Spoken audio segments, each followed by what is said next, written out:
mà ní lúc cả zola nó nàng gắn khai kia na anh ấy chút chín to cả khía lăng đầu tổ chín thì lăng ngái đầu thộp thiểm tin các phật đều rủa rủa khát tiếc lâu phật vàng ấy bao cả khát chiong là ba hey anh đó thế là mình còn thôn à khi này các tỷ lăng thấy xí đâu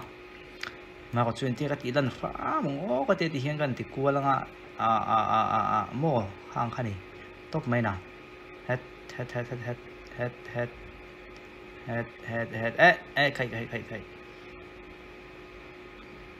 khát tiền khăn này chắc mà nè cái lâu phật đều luôn vàng khăn này mấy thầy cái lâu phật luôn mà cái phật sủa ta chắc này mà hay anh nói anh đi po anh tiệc anh tiệc cái lang hay chú cái khai đâu vậy khai bị chim ba khai chú cái tiền thầy đâu hay gì đâu có thì không mấy anh nói lại hiện nên bạc khát anh kép xuân na các mùa cho chú cần chia ra lâu anh ta là lại hiện một thầy mà hoặc ta nghe vì do chú hết là mà hiện cái support thabo cả tôi nghe biến môi về đâu in so of chắc đâu tan chuan cái society hiện in pel hoặc phù lâu bị càng vì do thế mà khó lâu tôi in motivate thà cái lâu khó lâu tôi cái in motivate tất hết chú cả hết chia lâu sau hoặc thay là cái tụ bộ hiện cái end du vắt không khơi mà biến môi lâu về bọn này lâu vin hết tất hết chú cả bom về chia lâu YouTube về là nói ếch lôi hiện soi này họ chọn YouTube bảo ếch lôi chắc hi vàng impel hoặc chú tấm lâu vậy bông tụi này lom tít tê mình là buổi sủi tít tê isua in uy gan ngoài đam tít tê số nàyเราchọn đen họ sẽ tít tê hi mà ní số in về ngàn này ngắm bắn ngàn cần phăng hết lại để gọi chú cái bom lẹ thùng lấy xí Bible thu mà Bible thu cả dòng thì cần soi hiện nên anh hết tỏ ra cho thì những lòng mà sẽ là hết lém đầu cái lòng bùi hậu khi anh tình hình thì chú cái bộ cặp bóng cặp mày nên perfection mi sẽ đến thiếu cho là mà là don ta sẽ tu mà là tu anh lâu thì na anh thấy na kuma te kum lea te tu nó cho nên khác anh mấy chỉ tấm ta kiến tụm lo cái vàng anh section lắc mang xua là ngã chung huna anh xuân làm tu lo cái pass live vàng mình chút tí khát tí chút em xua mà ngày đầu tuần tiền phải là khá hồ khăn bị xua là anh xua mày đó này lại ở bắc khai không nè lẽ xem tu kép xuân xem mà cả khai làว่าอันตีก็การ motivate ที่ถ้าเกิดกับผมเรามาก็ตัวบางคนจะกับผมเวกันนี่นนเรียบไว้สู้ก็จะตีขัดตีถ้าเขาสู้กัน control ไทยเราฉันสู้โคเวแล้วเนี่ยจัดมาก็สู้ปฏิญาณเปลี่ยนทางนั้นเราจ้องตัวอันนุนลุยตรงส่งกันสันนิษของบอลเนี่ยบอกอย่างนั้นเราชัวก็เตียงนี่โตหูปัวอันนุนลุยวัดตีเขาจูเขาจูเที่ยวดึกเราเนี่ยมาก็จูอันนุนป้าไงนุนต้องยังไล่กันนุนลุยจุดตีขัดตีก็จูอดีตเทจงแล้วว่าตบลำปังเก็บส่วนที่จุดชาก็ตีวิ่งไหมเลยลุยซีน่ะตีข้ากันสวยงามอย่างพวกนี้เสียอินเวจ้าตอนเสมาเสียยูทูบเป็นตีหลังเทบุกซีแล้วว่าไอ้โม่จูบางตัวนี้ก็คือต้องอมตาจูให้เตียงน้ำปังตีจริงให้จูหันฝักเด็กถือมาแล้วหันฝักสวยเลยไงไอ้ฝักเล็กไทยตรงนี้ที่ก็ไงตัวนั้นส่วนเราก็มาอาเซียเราก็ติดคบมาอาเซียเราไล่อันมาเนี่ยอาเซียเราอันตีเดียมเราส่วนตีฝักเลยน้ำลมพวกเขาเคลียร์เทียมมาเขาก็คบมาเตียง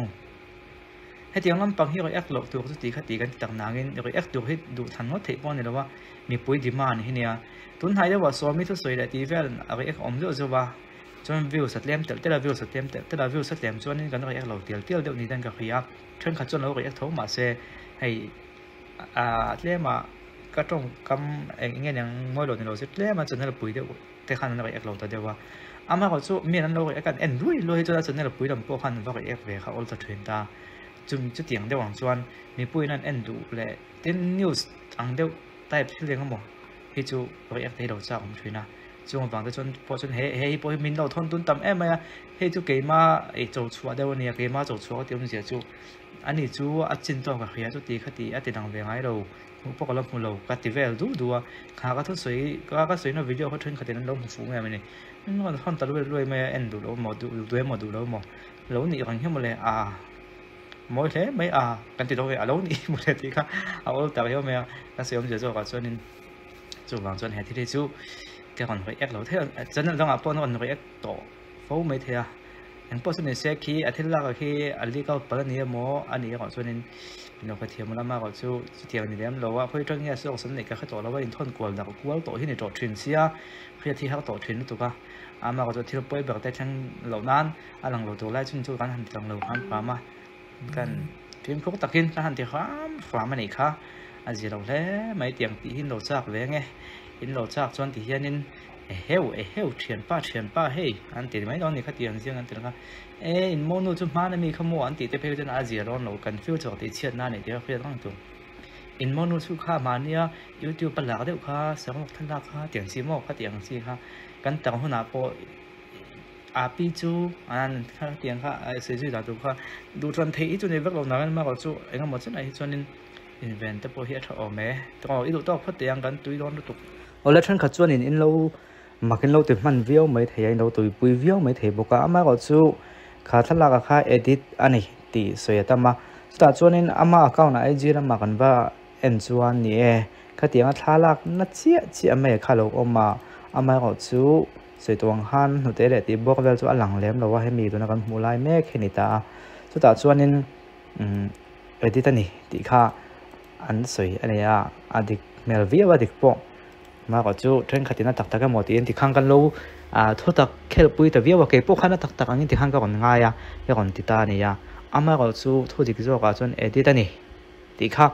อันนี้ตักเมลวิว่าให้มีกันเอ็นไลน์แม่แค่เขาจะนั่งทลากจอกชูอันนี้เอ็งพอจุนี่เสียก็สวยตรงข้างเห็นด้วยที่จูก็ดินนั่งไงก็แล้วดินท้องไหมงั้นอย่างตักตะหันตีนั่นตักตะแค่อันไหนขาดครบไหมจุดที่ได้ก็จนกับว่าฝักตะล้วนนี่แล้วเนี่ยมาก็จูหิมจินตอกจูเคยแววเยี่ยวจนกับเฮียมาเสียเสียเลยเสียหัวทะลักเองก็โมโหแล้วไหนเขี้ยวจะจูกันไม่เทมาก็จูตัวนั้นก็คนตีลองปีก็เขาจูตักอันนี้แล้วนี่ตีค่ะดิตันนี่ตีค่ะอันนี้ตักแมวตัวไม่นี่ไล่ตีให้กับสวยด้านเนี่ยกันสวยด้านนี่ชูทีนี้อันนี้ป้อนยังฉันชูอัตลักษณ์ก็ว่าขันก่อนทุนอาคารที่มีอัตตายเงี้ยกับทับบอกเวลที่อาคารหมักสักกระดิ่งเล็กอะมาก็ชูไอ้ที่ตั้งสวยนี่ตั้งเขาชวนอันนี้เทวิโอไม่ที่ครับกันทุกตัวหน้านี่แหละสิชูโอ้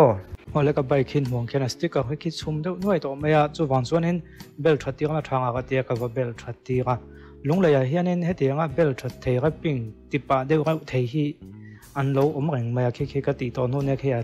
สีร่างเตะคนไฟเสียงเสียบเตะกอดเลยดุมเดียวเตะอันไว้ดุมไม่เบลเตะคิงสองขี้เป็นติดตาอันหลังดังอันติดทั่วทั่วอะไรคอลบอมโลโก้เตะกันดากอดเต้นกันอะไรนิ่งเตะกันเสียมาเตียงขี้อันนี้ส่วนนี้แค่ที่อันอุลุกขบไม่ตุนจุ่มมันก็กันที่นั่นฉันจะไปบอกให้แต่กันอันอุลุกส่วนฝั่งส่วนนี้ที่แค่ลันดังฮานี่หากเขาจะตรงนี้อันนั้นทลายจู่ LC เปโตรลปั๊มปียกิรายาออโตสปาที่นี่มอออโตสปาที่แค่นั้นออกมาส่วนนี้ลุงหล่อในเราเชิงตาที่ได้ให้กันเขาอยากมอคือได้ลุงหล่อในเราเชิงตาที่ค่ะ LC เปโตรลปั๊มตรงนั้นตามเพจแล้วลุงหล่อในเราเชิงตาส่วนเวลัมปังเสลมเปียงอมค่ะกิรายออโตสปาที่ค่ะแต่ขณะนั้นที่เท่นี่อันติดช็อคบไหมอันอุลุกบไหมเบลตีอะไรเองก็มอลุงเลยตีน่าเขาไม่เราในส่วนนี้เราตีของแบบนั้นเนี่ย